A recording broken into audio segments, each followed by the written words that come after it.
जब स्वर्गीय आचार्य गोपीलाल अमर जी से मेरी पहली मुलाकात हुई। जाहिर है अपनी कविता लिखने के शौक पर और जैन दर्शन के बारे में और जानने की जिज्ञासा का जिक्र उनसे हुआ। आखिर उन्होंने मुझे पढ़ाना जो था, खूब चर्चा हुई। अंत में उन्होंने मुझसे कहा, आज हमारी जो भी चर्चा हुई है उस पर आप कल मुझे कुछ लिख कर दिखाएं, कुछ भी जो आपका दिल करे। मेरा उत्तर सकारात्मक था।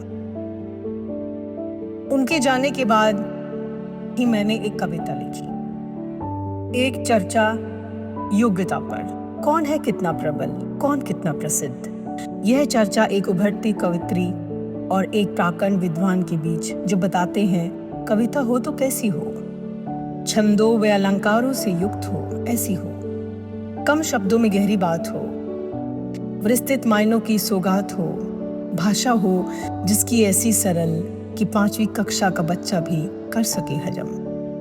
क्योंकि वक्त है बदल रहा, हिंदी भाषा से हर कोई बच रहा।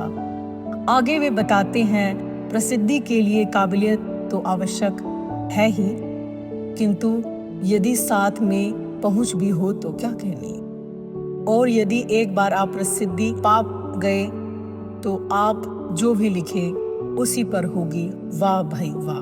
फिर सयादात जो स्वर सर्वस्व परसरा है, जो भी आप लिखें सभी सराहें, संभव नहीं।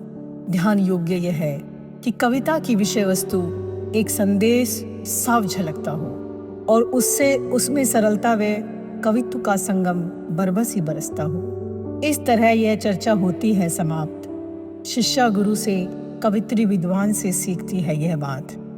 अगले दिन जब उन्हें मैंने ये कविता पढ़कर सुनाई तो जानते हैं उन्होंने क्या कहा। वे बोले, मेरे मन में एक शंका थी जो बहुत अच्छी नहीं थी, किंतु अब वह दूर हो गई है। मेरे पूछने पर उन्होंने उत्तर दिया, मेरी शंका थी कि वे कविताएं आप स्वयं ही लिखती हैं ना। मैं हैरान होने के साथ मुस्कुराए बिना न रह सकी।